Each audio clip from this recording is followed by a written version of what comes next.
We're going all out ombre, and I'm going to show you how to do an ombre with 2 dip powders and 3 dip powders. What's up, nail crew? It's Nicole, your fellow nail obsessed DIYer. I had a bunch of requests on Facebook to do an updated video on ombreing 2 and 3 colors, and you know I've got to make my nail crew happy. So I got this collection from OG Dip Powder. It's the Sidewalk Chalk collection, and these colors were screaming to be ombre together. They're these gorgeous colors that kind of remind you of like what Sidewalk Chalk looked like when we were young and used to play with it. So I picked 3 colors to start with on my left hand because I knew I was going to be tired by the time I was done with my left hand, which always happens. So I sometimes end up doing the harder manis on my left hand because by the time I get to my right one, I'm like, I don't have the patience to do anything else. So this is what you want to do when you're ombreing 3 colors together with dip powders. You want to get everything set up, and you need 3 different ombre brushes. I like to use these little dip cups from SJ3 Designs. They are so clutch in doing an ombre mani, and I use them in all my videos. But why I love them so much for ombres is that you're not accidentally knocking them over, because if you're like me and you're kind of messy and wild when you do your dipping or your ombres or whatever you're doing with your nails, having these cups that if you accidentally bump into them, they don't knock over and all your color goes flying is so nice. What you want to do first is you want to start with your darkest color. And I like to start with the darkest color on the first layer and then do the lightest color on the second layer. Now, I don't always do it this way.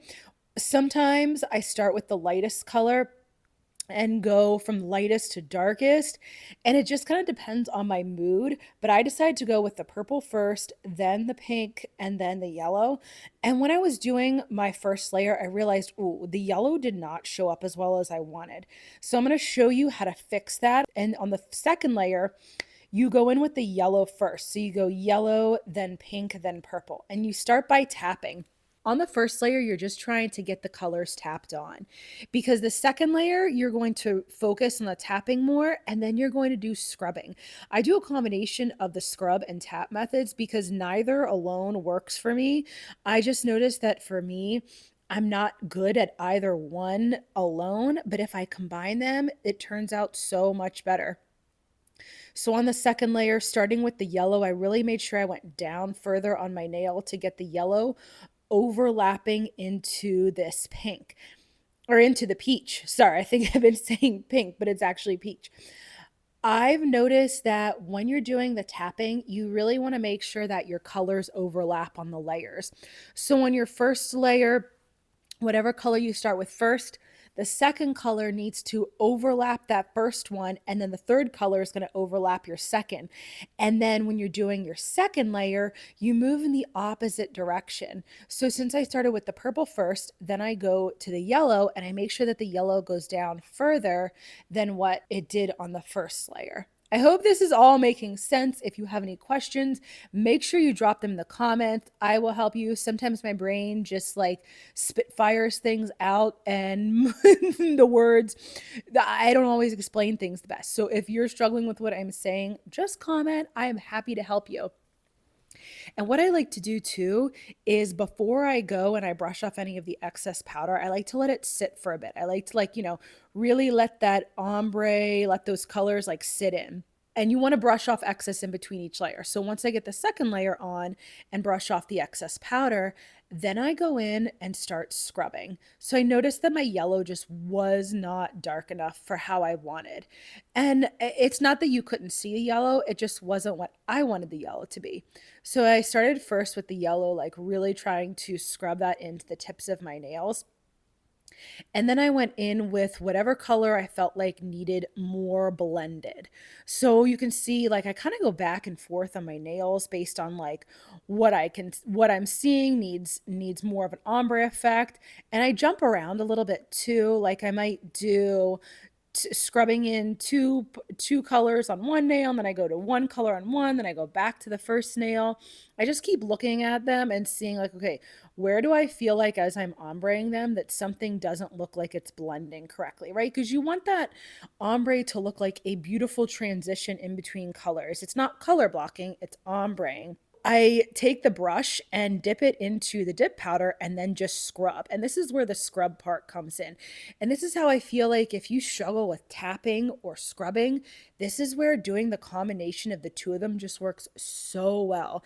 And especially when you're ombreing three colors, I personally feel like I could not do an ombre with three colors of dip powders without doing a combination of the tap and the scrub. And when you're scrubbing, you're not doing anything crazy. You're just like what I was doing, going back and forth and just kind of like rubbing the color in. Now, what ended up happening was that I just still, after all the scrubbing, I felt like the yellow just was not showing up enough. So I thought, oh, I know what to do. I've got a trick for this and I'm going to share it.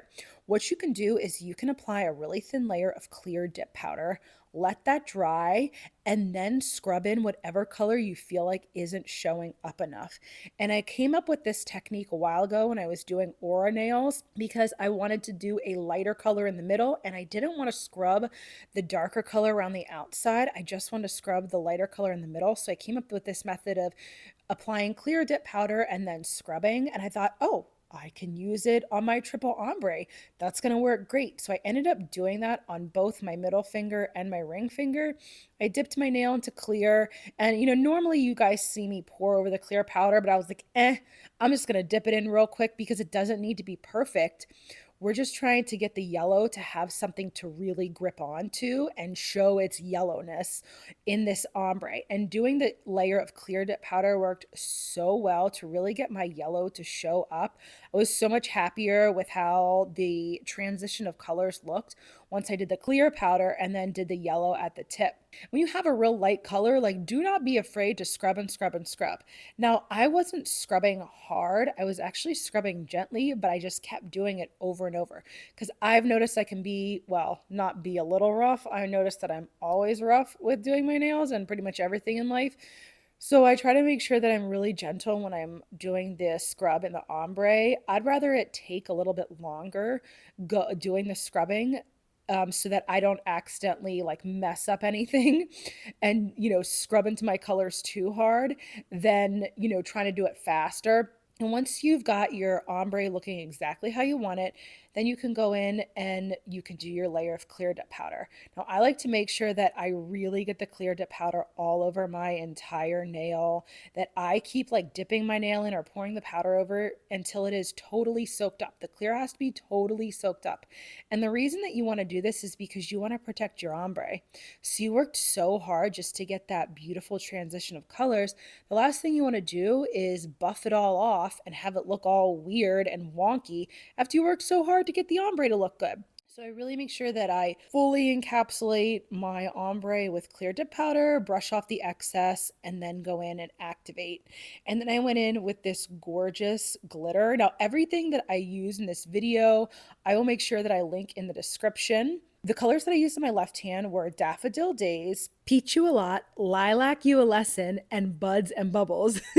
All the names are from this Sidewalk Chalk collection, so sometimes it's hard for me to remember all the funny names when I'm doing my nails, but I always make sure everything is in the description, like I said. Once I got the ombre done, I made sure that was activated, and then I could jump into this gorgeous glitter, which is the Buds and Bubbles. Whenever I am doing a glitter, I like to lay my nail flat into it so I can really press the glitter down, and that's why I love using these dip cups for glitters too, because it just works so well that you can lay your nail flat, get everything nice and even, and then I go in and do my clear dip powder over top of the glitter because I'm protecting those glitters just like I protect my ombre. I activate that after I brush off the excess, and then let's jump into the two color ombre. So for these two, I'm using Pinking Out Loud, It's About Clementine, and the Seaweed Is Always Greener is the glitter. So like I do with the triple ombre for just like the regular double ombre, I don't know, whatever you want to call it, just regular ombre, I start with doing the bottom color, tapping it first, and then I tap the top color. So I went with the pink on the bottom and the orange on the top. And I really try to make sure I get them covering, I get the second color covering the first. So where I stop with the pink, I made sure for the orange, I cover up some of the pink for the first layer. And I do that same tapping like I do on the three color or tricolor, but it's just you're doing it in a larger space, right? So when you're doing just a regular ombre, you can decide how far down you want your ombre. If you want your ombre to come down really far and be like halfway down your nail, then that's where you'd stop tapping your first color and start tapping your second. So you can really play around with that. But if you're somebody who likes that your ombre is just at like the very, very tip of your nail, or your nails are shorter, you would tap that first color up higher before you start tapping the second one. And that gives you the base of where you're going to tap. One thing that I'm really careful with when I'm doing ombres is keeping my dip base as even and thin as I possibly can. So if your dip base gets a little bit like wonky or too thick, or you maybe have too thick on one side, then your ombre tends to not lay as nicely.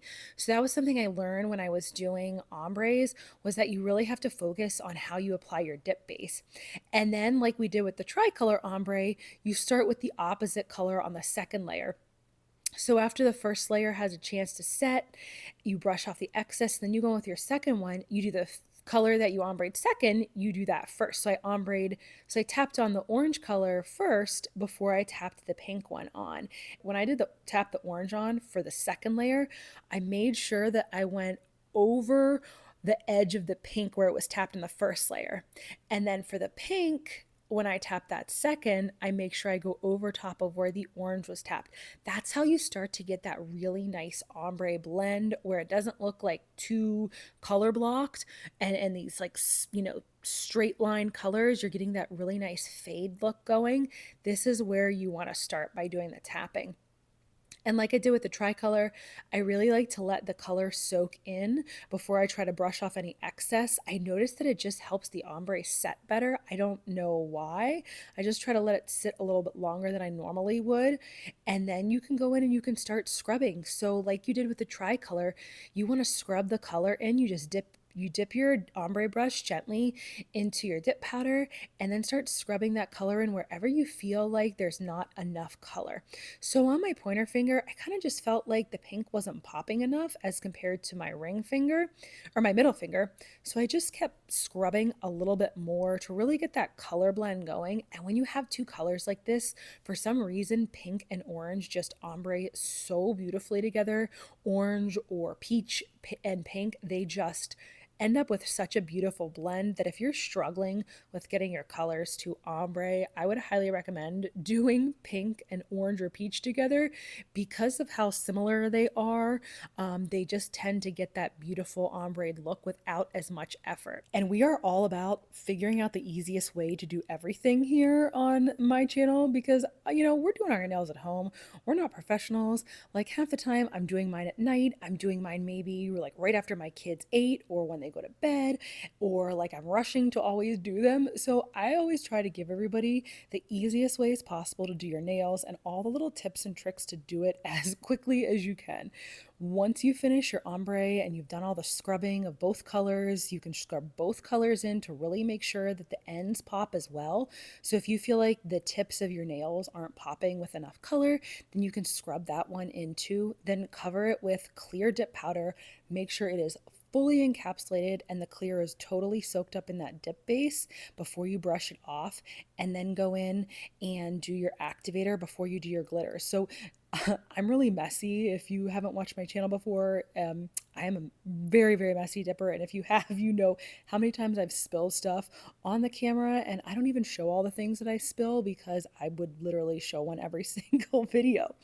I'm going in with the glitter next, and I always make sure I activate my solids and my shimmers first because I tend to drop the glitters or have glitters flying everywhere. And this beautiful glitter, I laid my nail flat for that as well. And then anytime you have glitter, instead of pressing it down with your finger, put a little piece of tape on one of the fingers of your opposite hand. And then when you press down the glitter, it's not getting stuck to your hands. So you don't have any dip on your hands. You don't have any glitter stuck on your hands. I try to keep my hands as minimally exposed to nail products as possible. And then once you're done with putting your clear on, you've activated it, and it hardens, you can get into all your buffing. And this is why it's so, so important to do clear over all of your colors, because let's say I didn't put the clear on and I went and I buffed over my ombre. Well, I would mess my ombre up. I would buff down some of that color that we worked so hard to get perfect and, or as good as we can. And the same thing with a glitter. If you don't put clear dip powder down over your glitters and you go and buff, you're going to buff some of that color out. So all that work that you just spent all that time, this is valuable time, right? Like we're doing it at home in our, semi free time because like, if you're working, if you're a mom, if you're a parent, like whatever, that free time there's not much if any. And then once I finish doing all my buffing, making sure everything is really smooth, I like to go in with a cuticle bit. Well, it's actually, I mean, an e-file bit, and just really go around my nails along my cuticle and then along the sidewalls to make it really nice and even, giving you that like quote unquote perfect cuticle line. Because let's face it, all of us can't get our nails to look perfect just by doing them. So this is my secret to getting beautiful cuticle lines that I do not keep secret. I mean, I don't keep anything secret with nails. I do not believe in gatekeeping. Once I finish with my cuticle bit, then I just do a buff one more time to make sure the sides of my nails don't have any weird ridges in the back of my nails. Like I like to make sure that the sides are sloping down really nicely so it looks as natural as possible. And then before we do our top coating, you want to make sure that you use some kind of isopropyl alcohol to clean your nails. Now, I've started actually using a stiff nail brush just because I ended up when I was using like a paper towel or a lint-free wipe, I just felt like I couldn't get them as clean. So using a stiff nail brush, it just works so much better. And then you can use 70% alcohol. I was using 91, but it was drying the heck out of my skin. So I stopped doing that and just used 70%, and that works great. So when you go to do your dip liquid top coating, you have to follow the instructions for whatever brand you're using. I have seen so many comments on Facebook groups, like people struggling with they couldn't get their dip top coat to dry, they couldn't get it to look shiny because they weren't using the instructions that came with the dip liquid. So use whatever instructions came with your dip liquids. For me, I'm using OG Dip Powder as dip liquids. So what you do is you do one hand at a time, a heavy activator on 5 nails. So you go thumb to pinky. So dip the activator brush in, slop it on my thumb, dip it back in, slop it back on my thumb again, and then go thumb to pinky. And then when you get to your pinky, you count to 10. Then you can go in with your first layer of the dip top coat, and you want to do it in 2 to 3 quick, thin strokes that you float. Floating is key. And I've noticed for a lot of brands that bloating the dip base brush on that first layer is key to not contaminating it. That's how you keep your brush from not getting stiff. As soon as you get to your pinky, you can go right back to your thumb to do the second layer. That's how the timing works. And if you're not ready for ombre and still struggling with dip nails, make sure you check out this next video and I will teach you my top 12 tips for the perfect dip mani. Thanks so much for joining me today, nail crew.